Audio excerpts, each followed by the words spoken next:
I think it's time to move over to Brazil. This car looks a little different.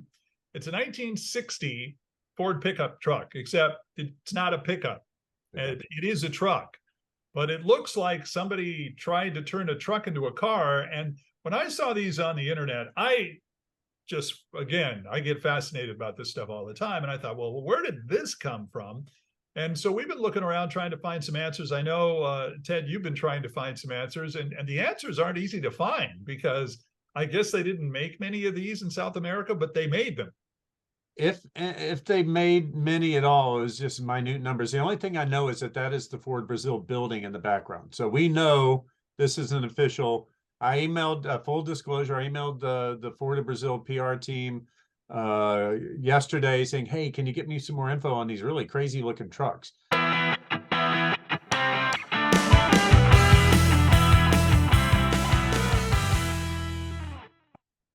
everybody, and welcome. Great to be back in studio once again for a new Talking About Cars podcast where everybody has a car story. I'm Randy Cardoon, of course, and along with the one and only Hot Rod Bob Beck. This week, we have a different kind of story. How one car can look the way it does here in America, but the same car looks like it, is named the same, but it's different in places like Canada, Australia, and then there's this American pickup that you well know. And I'm not talking about the Ute that they have in Australia. The Ute, of course, is kind of like an El Camino or Ranchero here in the U.S., or a Chevy or a Ford automobile with a pickup truck in the back or pickup bed in the back, like that behind Bob. And by the way, that used to be Bob's. Bob has pretty much owned, we've determined that Bob has pretty much owned every car in America, at least at one time or another. At one point in time, yeah, probably, yeah. Joining us to talk about Ford Falcon design from Ford Motor Company will be Ted Ryan. And Ted has all sorts of information and backup stuff, not only about, as you'll learn, about Australia, but the car behind me. The car behind me is from Canada. I believe it's called the Frontenac. I didn't take French in high school. So Frontenac, yeah. Frontenac? Yeah. And Frontenac. Yeah, you got to speak with the Canadian accent. You say, oui, Frontenac. You clean it up. Okay. So anyway, that's what they call it. And then basically it's a Falcon, 60 Falcon, and they stuck some extra stuff on the grill from the looks of it. The back's a little different too. Taillight's a little different, but for the most part, it's just a Falcon that Canada used to differentiate something that they could sell that wasn't from America, because I think Ford did it with the Meteor out there. They did it with a lot of other cars. I know the Mercuries they had out there at one point, they were calling them different things. And there he is, ladies and gentlemen. It's the time for a different kind of car story as the one, the only, Ted Ryan joins us from Ford Motor Company. Tell us a little bit about what your job entails. Well, my job, I'm Archives and Heritage Brand Manager. So it's interesting. Ford treats heritage like a brand, just like a Mustang or just like the GT or Performance. And so I am responsible for the care and the feeding of that heritage brand. In doing so, we actually do have what you described. We have a room that's air conditioned down to 62 degrees, and we have 3.5 million negatives. The negatives are actually stored in a cooler that goes down to about 40 degrees. Wow. We can make it colder, but we chill the negatives. We have about 16,000 cubic feet of material that's stored on 3 miles of shelving. So all of the program guides, all of the production materials, the parts catalogs, the brochures, the warrant, just about anything you can think of about a Ford product, mainly U.S., but a small but growing international collection as well. And we maintain it mainly for the benefit of Ford marketing, Ford legal, and Ford PR personnel. We're not open to the public, but we have made a lot of this material available about a site we can talk about later called Ford Heritage Vault, where we've got about 15,000 free downloadable images and brochures. An American way of thinking, every September you're waiting for those new models to come out. They've been announced in Detroit at the Detroit Auto Show in January, and by September you're chafing at the bit, which is why Mustang-wise we call it a 64.5, although the purists will tell you it's a 65 because it came out in April and they didn't wait until September. Hmm. And I was lucky enough. Fitting. I was a youngster living in New York, and I can remember the introduction at the New York World's Fair. And it was like I tell people that, and we had a car club meeting the other night, and they started talking. All right, tell us some history of Mustang, and you win a ticket type thing. And one of the questions was, what was the price of a Mustang in 1965? And I go, well, it was 2368 for the base 26, six FOB cylinder. Detroit. And the guy goes, how the heck did you know that? I'm looking it up on a computer. And you knew that? I said, well, I was there when they introduced it. It was a sweet 6-cylinder Mustang. And I remember at the New York World's Fair, I got to sit in one as it drove around the pavilion.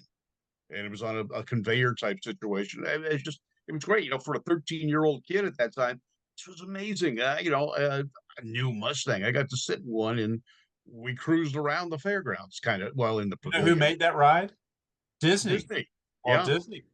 Yeah, I a just lot I of those just Disney found there's rides. 4 of them that still exist. I just found where those 4 cars are. Do you know what the Mustang was actually called the Special Falcon? So No, I didn't know that. conversation that we were starting, all of the internal documentation calls it the Special Falcon project.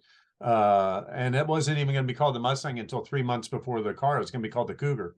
But Yeah. the code name was the Special Falcon, or the T5, because what they wanted to do was the same thing conceptually they had done with the Falcon in 1959, and change the automobile world forever. Introduce a small, Falcon was small, mid-sized car, family car, and the Mustang was going to be the Falcon but sporty, and that was its entire goal. Well, Things you learn by listening to the show. That's all I want to say. that's it. Yeah, they hit the mark. But I still remember when in the conception phase, they had the mid-engine V4. They did. They had a mid-engine. Well, the total chronology on the Mustang is the Mustang 1 was a mid-engine 2-seater, but Right. it was done solely as a concept vehicle to see if college-age kids like that sporty look. Keep in mind, we've built the Falcon. We've sold nearly 1 million Falcons the first 2 years. It was a really popular car. Yeah. But there was a gap because Chevy was coming out with the Monza, which was a sportier looking one. So we wanted to test the sportiness of it. So we did the Allegra, we did the Mustang 1 as a mid-engine, and then we did the Mustang 2, which ignore the later one, but there was a concept one called the Mustang 2 that was even sportier type of Mustang, just to see how it would play. And then in the design phase, they designed the Cardinal, which, okay, Google the Cardinal, guys that are out there listening to it, which later was introduced in Germany as a Tanis. Talk about taking a concept and taking it internationally. But the stylish, sporty look of the Mustang concept vehicle is the one that won out, and that's what we ended up producing. I remember seeing a concept of a prototype 4-door Mustang. 4-door, and a prototype of a 4-door station wagon Mustang. Yes. Now, I've seen 2-door station wagons, and we actually had a few of them show up at the show. Yeah, but we never actually produced them. Those were, once again, concept vehicles, one-off vehicles, which gets into our flight of the imagination of what can you take from out of a shell of a vehicle and what can you turn it into. The Mustang, people played around with it. It's interesting to me, and I'll bring us back to the Falcon in a minute, but the Mustang, Carroll Shelby called it a secretary's car, which it was. We sold 47% of them to women the first 2 years. Although somebody wrote Iacocca later, it's a funny letter, it's in our collection here, who said that the Mustang used to be beautiful and then it got pregnant and big. And it's, this is talking about the 67 through 69 when they're getting bigger and bigger and bigger. Yeah. And suddenly it's not as, the same thing happened to the Falcon. Falcon started off as the first really popularized, we weren't the first mid-size car, so I can't make that credit. But it was the first one that really advertised and hit the mark. And it was, the Corvair was more of an oddity than, and the Valiant was a nice looking car, but the Falcon, people loved the ability to mainly purchase it as a second car. So, and it's interesting because the Falcon, as we're talking about in '63, they actually came up with a sport version, the Sprint, if I'm not mistaken. Yeah, the Sprint. And that was kind of, and then the Mustang showed up, and then suddenly there was no reason to have the Sprint. It was like the Falcon kind of went down like that because suddenly the Mustang was there. and you were talking about cars getting quote unquote fat. I want to say the 64, 65. I know my father had one because they used it as a small economy box that he could drive around and work. He worked for the Firestone Tire Company back when at that time. And so he had one of those and he drove around in it. And that was somewhat stylish. And then around 66, 67, 68, it started getting fat. I guess no, it's they got big. and it's interesting because you get to that point, it got the Falcon was still around, I want to say 69, 70, because 70, yeah. the transition to the Torino here in the States. Yeah, but it was a stripped down Torino with a Right. different roof line in 70. And the thing that fascinated me, that got me on this subject that we're going to talk about today, is because I don't know if a lot of people know out there who follow cars outside of the United States, but in Australia, the Falcon hung around until 90, 86, 91, something like that. I want to say it was 16. Yeah, they kept Oh, that really? name. So they kept it. 2016. It's, or you pointed out earlier your French Canadian one Right. behind you as your backdrop. That ethos was there at least for the first 4 or 5 years. It wasn't until after that that it, when it interbred with the Mustang that you got the different characteristics. And Bob, do you remember we were at, I want to say the LA County Fair, Pomona, or somewhere out in that general vicinity, and there was a couple that was driving their Falcon from Argentina. Argentina. Yeah. And it was, I want to say an 80 something, an 85, something like that. And as you look at the side of that car, you can still note the 1963 four-door Falcon design sides. Now the front's different, square headlights, the back's different, square taillights, but from the side, you're looking at a Falcon that you easily recognize. Yeah. It's amazing some of the consistency that you got and some of the differences you got. And also with the Falcon in Australia, it became the racing car. Right. It became their what would be souped up for the races. So it was like their version of NASCAR. Yeah, correct. I can't think of what their race series is called. I just wrote an article on it a couple of days ago. I'm just going blank, but they the Falcons were their basis for racing, and when you look at them too, you could put them in America, but they're not going to look the same, and well, first off, it's right-hand drive, so you're going to have that problem, but the cars themselves, they look distinctly Australian, almost as much so as the UTEs that were born and bred in Australia. And yes, you saw examples of them in the Ranchero. And you got the Falcon. They take the Ranchero that was based on the full-size chassis and put it on the Falcon chassis or Falcon architecture. And that's where it stayed until it became part of the Fairlane line later in about 66, 67. I had that one's behind me. That one's mine. That was a 63. And again, I'm nuts on 6-cylinder. So I built that 6-cylinder up, multiple carbs, header. I put a 5-speed transmission out of a Mustang in it, actually out of a turbo Thunderbird. Oh, wow. It had a better first gear. Bob is in South America. It wasn't the Mustang that was the big car. It was the Maverick that was the big car. I mean, we knew the Maverick as we thought about the Falcons in the early 60s. The Maverick was this little car that kind of, wanted to go. And occasionally, if it had a good breeze behind it, it went. But in South America, and I don't know if this is why, if there were just no Mustangs down there, but there were very few Mustangs. But this Maverick became the car that they poured all of their hot rod ability into. Was Mustang in South America? They were a bit limited, very limited basis, but the Maverick would have been more readily available. Oh, there's a Mustang. It is. That's his other Maverick. Yeah, that's my Maverick. Yeah, that's a sweet one. That one ended up in Legendary Ford magazine, was a centerfold. Oh, wow. And it, again, a 6-cylinder, but it was a fully loaded Maverick, 1971. How small those got rid of it a few years ago. And Johnny Lightning even made a replica of it. Oh, wow. So I got that. Yeah.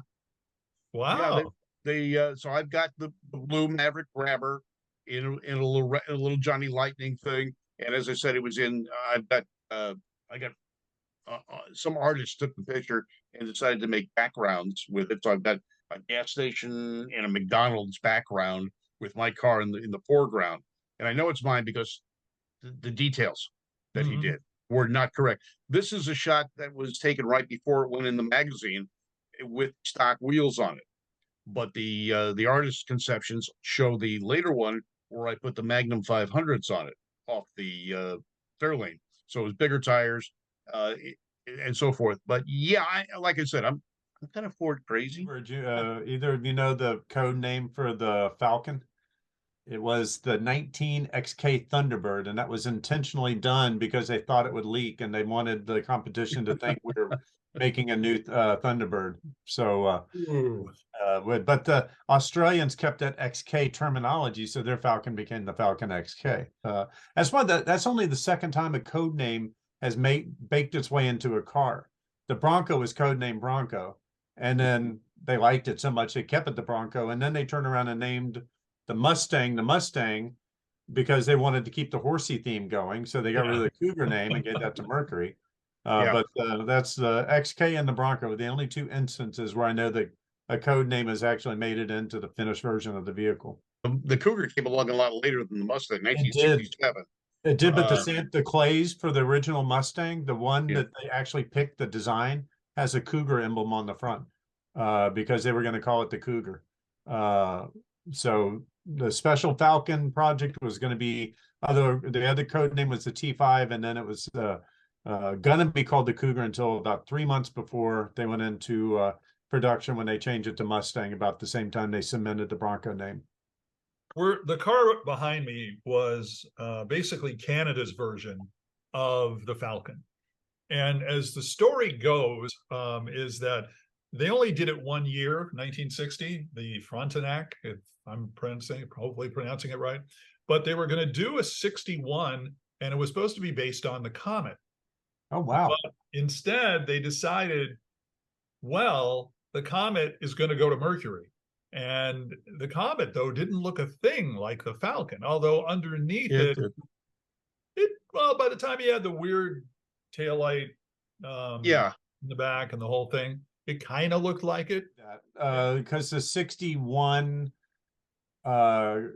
Continental actually came out of a design meeting in January of 1959, and that was where they decided on the coach doors. And Okay. they almost, there's a famous memo.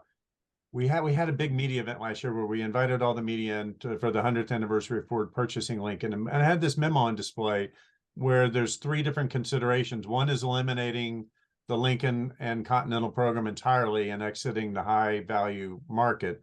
The other is to come up with a bespoke Continental that could compete with the Thunderbird, but not steal sales from it. And the third was to combine the Lincoln Continental lines together, but take it down a level. So it'd be like Mercury Plus. And they went with the 61 Continental with the suicide doors. And that memo is fascinating because getting out of the high price market, Cadillac was killing us. Well, the 58 and 59 Continentals were so ugly, they weren't selling. It's the one with that cantilevered roof line and the which went to Mercury too. Like this and the whole thing, yeah. It just was an ugly car, and you make an ugly car and people don't buy them. Cadillac was eating our lunch, and we had just gone public in 56, a public stock announcement. So suddenly people can read the books and see how much money you're making. They saw how much we lost with Edsel and the Edsel, not Edsel Ford. And things were rocky. They were looking to maximize profits, which brings us right back to our Falcon story. Well, it's a way to maximize profits. Before we get there, Bob and I talked about this, I'd say several years ago. We were at a car show, and Dave Kindig was there, and a few things. And he had, I want to say, a 58 Lincoln Continental.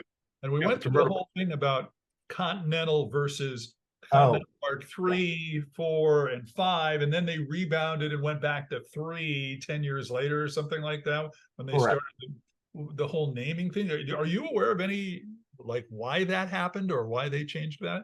100%. So the Lincoln Continental went away entirely in 1948, and Edsel Ford had died. The Continental was Edsel's, the Zephyr was Edsel's, and the Continental was Edsel's, and they were his. And the Model A, your Model A was designed by Edsel Ford as well. So Right. three of the prettiest cars we ever made, and the 32. Jesus, what a string of hits. So he dies in 43. By 48, the Continental's gone away. Nobody has the appetite to redo his car until his son, William Clay Ford, raises his hand in 1952 and says, I want to crack at the Continental. Then he designs or oversees a team that designs the Continental Mark II. At this point, the Lincoln name is not associated with that vehicle because the Continental was going to be its own division. And the goal was to have Ford, Mercury, Lincoln, Edsel, and then Continental be the very tippity top down the road. The Edsel's already in the dreaming phase at this point. So the Continental Mark II comes out, beautiful car, $10,000, most expensive car in the world. Elvis has one, the Pope has one, Sinatra has one. I actually had Elvis's on display at the New York Auto Show last year. Oh, wow. And I had Liz Taylor's that were painted the color of his eye, of her eyes at the LA Auto Show last year. Unfortunately, we lost money on every car and we had just gone public. So I never can pronounce his name, Bordurant. The head of design at Ford at that time takes back over the Continental program and designs his really ugly Continental with the cantilever back roof. William Clay Ford steps aside at this point in time. He went And on so, to the NFL, I guess. And no, took well, he Lions, was buying, he did buy the Lions right about that Yeah. point in time as well. That car bombs, and this is when the family has a choice to make. Henry Ford II, William Clay Ford, and Benson Ford are on the board of directors. And the memo that I just described was geared to the three of them from Robert McNamara and the ultimate bean counter. And fortunately for Lincoln, McNamara had fallen in love with this discarded Thunderbird clay. And that discarded Thunderbird clay, McNamara says it can't be any longer, has to be that length. That's the ultimate length. And the only way they could do that was to put the suicide doors in. So we actually had the design minutes from that meeting where Henry Ford II explicitly says, I like the doors will make it distinctive, figure out the safety concerns and build this car. And thus a design classic was born with the 61 Continental. But by this point, they're calling it the Lincoln Continental because the names have merged again. So, but then after that, you get the Mark III and you get the Mark IV and you get the Mark V. It's almost like they threw away the 58 through 59 Continental and just said, okay, we're going to start over again with our Mark naming system. But the Falcon, it was pretty much a carbon copy of what America had in 1960. Correct. The first ones off the lot, or the first one sold in Australia, even though they were advertised as being Australia and ready for the ruggedness of Australia, were essentially American versions or Australian versions of the American car. Slight cosmetic changes, very few changes at all. That being said, by 64, it was designed and built for Australia in Australia. They had made enough changes to the vehicle itself and to the main thing were the Australian roads. I've never been to Australia, so I'm going from what our Australian team would say were just not durable. I mean, they weren't as smooth as a North American ride, although I drive in Detroit and I can tell you, we don't have a smooth ride in Detroit that I found anywhere yet. But the Australian road and the rutted roads were even more undurable. And so the leaf springs are blowing immediately and the ball joints are blowing immediately. And so by 64, they'd strengthened it up. And I'm curious too about when the quote unquote Mad Max phenomenon happened in Australia. And I'm not sure if you know or not, but I figure anytime a movie or other thing will take a vehicle like, you know, the Batmobile and turn it into what used to be a prototype to this mass world spectacle. Well, I would imagine Ford's reaction to that was a bit of a surprise when the Mad Max phenomenon hit Australia and suddenly that car, everybody probably wanted one. I will tell you that it's a love-hate, you know, in the case of Bullitt, Ford loved it. In the case of Goldfinger, the Goldfinger, Albert Broccoli got one of the first 3 Mustangs in Europe in order to be able to film it for the movie. In the case of Animal House, where they chopped up a Continental, no one was too happy about it. So movie by movie by movie, you get the different reactions to it. Ford wasn't anticipating like a new Lincoln with a tank top. You'll see what the ultimate Lincoln Continental can look like. And you mentioned the Batmobile, which, if you don't know, was actually the Lincoln Futura, which was a working prototype that George Barris chopped up and turned into the Batmobile. Hold that thought. Did you ever see what he did to Sonny and Cher's Mustang? Yeah. They used to have model. What did Ford think of that? Yeah. Although we had the pictures in our collection, so we thought enough of them to keep them in our still collection of people who had modified cars. So, but internally, I know that the Mustang designers were not very thrilled about what happened to those. Well, it's a different at one car. point, yeah. Go ahead. At one point in time, as a kid, I lived in North Hollywood, and I'd walk down to Barris's shop and put my nose up against the window to look in. I never had the guts to walk in, but and you saw those cars, and I saw those cars coming out, and it was like, really? Compare that to Pernelli Jones and what he did to the Bronco, where he created an iconic Big Ollie, this iconic vehicle known. And that's, people talk about the Bronco all the time. The Baja era of the Bronco is what gave it its chops. I'd say the most not happy a company has been with a car is a certain white Bronco that went down the highway slowly in Los Angeles. I always get asked, did OJ kill the Bronco? No, the Bronco was going away even before OJ. The Bronco replacement program started in '92, well before that. But I don't think that helped any in the end. Well, they brought it back, and it's a neat vehicle. Yeah, it's a great car. One of my proudest moments as an archivist is the fact that if you've driven the new Bronco, it's called the GOAT modes. GOAT, goes over any terrain.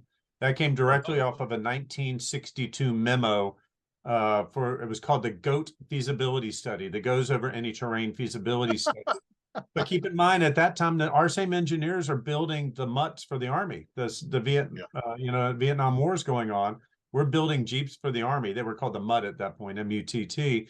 So the same engineers that are building the mutts are designing the Bronco. So goes over any terrain is an Army jargon slogan. And so the GOAT feasibility study from that 1962 memo made it into the car because one of the marketing people loved it when he saw it in the archives. So I've got a piece of history if anybody drives a new Bronco and they see the GOAT mode down there. I think it's time to move over to Brazil. This car looks a little different. It's a 1960 Ford pickup truck, except it's not a pickup. It is a truck, but it looks like somebody tried to turn a truck into a car. And when I saw these on the internet, I get fascinated about this stuff all the time. And I thought, well, where did this come from?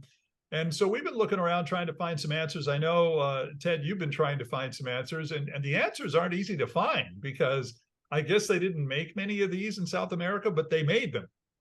If they made many at all, it was just minute numbers. The only thing I know is that is the Ford Brazil building in the background. So we know this is an official. I emailed, full disclosure, I emailed the Ford of Brazil PR team yesterday saying, hey, can you get me some more info on these really crazy looking trucks? And the reply came back of, wow, we've never seen these before. That being said, she said, that's definitely our building. So we know that this is our truck. And that emblem that you see on the front, that is a replica of the 50th anniversary emblem. Or it's a modification. I can't see it well enough to know if it has the 53 Crown logo in it. But that's the exact same shape that the 53 Crown logo had. It's possible. Is that a real vehicle? Sometimes it's hard to tell with a well-done clay. They can look real. But the thing that makes me think it's real is the window sticker on the right front hand windshield. Makes me think, where your head was. I think that's a real sticker. So I think that's a real vehicle. And the interesting thing is it's not a pickup. It might be a pickup bed, but over here, that's the trunk. There's a trunk on the truck. Yeah. And they have several of them like that. And we're going to also come up with some pictures here just to show you some other differences, because sometimes you look at the vehicles from later, and this one that we're going to show you, This one is actually the same body style that lasted until the late 60s. They had a twin I-beam Ford that basically was based on the same 58, 57 to 60 truck design. It was fascinating to me how they would take, let's say, a van. It looks like a van was mixed with a typical Ford truck, and the way they would do big windows and that kind of thing. So that was not as odd. Google the Caravan, Ford Caravan, which was a concept vehicle that was a modified van, and Google the Ford Aurora, which was a concept station wagon that actually had an L-shaped sofa in the back seat in lieu of a back seat. So the concept vehicles at this point in time are getting pretty crazy, which makes me wonder if these aren't one-off concepts rather than, or one-off concepts of pre-production. For those that don't know, you're not in the auto industry. Before a car goes into full production, they make the pre-productions to test the manufacturing process and the durability. And with the Falcon, taking it back to Falcon again, before the Falcon was ever sold, for the first day, they'd already put 1.5 million miles on them in pre-production form to test the durability. So some of those cars sneak out at the same time. I'm going to guess that these Brazilian ones are somewhere in between. And now that I've got the Ford of Brazil team on it, that 3 weeks from now, I'll get an email and go, "Oh, Ted, we found a collector who has one." And when we do, I'll flip them your way and you can interview them. Okay. That'd be great. We'll get them on the show. We'll bring them back and we'll bring this up again. And again, I think we're going to do eventually a Mopar version of this too. The Ford Heritage Vault, all one word, .com is our public online library. We have 15,000 images and brochures. So basically every brochure I have in my collection has been digitized. So you want to go back and find a brochure for a 60 Falcon, it's in there. 64 Mustang, it's in there. Or 65 Mustang, it's in there. All the brochures that we have, we're missing a few Mustang. We have most of the F-Series ones are in there. And then once again, we have beauty shots of every Ford vehicle that we have in our collection from the US from 1903 until 2003. Internationally, we have products from England, about 1,800. We have about 260 from Australia. We have a number from Germany, a number from Mexico. We have an extensive collection of French-Canadian brochures as well. So if you speak French, you can download a couple of French ones. And we just uploaded 1,600 concept vehicles. And once again, everything is free. Everything is downloadable. FordHeritageVault.com. We've had over 25 million searches take place in the site from 178 different countries, and more than 10 million of our assets have been downloaded. You can do the math. We only have 15 million or 15,000 things in there. That means every single one has been downloaded at least the equivalent of 200 or 300 times. It's amazing. Well, next time you come for Woodward, ping me and I'll give you a tour of our archives as well. They're a little bit different, but it's a fun. Right now, if you were here this week, you would be seeing the most amazing display on Ford performance. We've pulled material on every single race format that Ford has ever done. NASCAR, Le Mans, Tour de France, you name it, we've got a display on it right now. So, oh, that's great. I will let you know. I've got to get back there. I haven't been in a few years, and it's just an amazing event to see. Next year's Mustang 60. Maybe there'll be a reason to bring you to Detroit for that. So yeah, we'll cool. It'll be fun. We do the podcast from there, Bob. Yes. Or one of us. Okay, guys. Well, thank you for having me on. This has been fun. Thank you, Ted Ryan from Ford Motor Company. And again, that's Hot Rod Bob. That's Ted. I'm Randy. Have yourself a good day. Thanks a lot for joining us.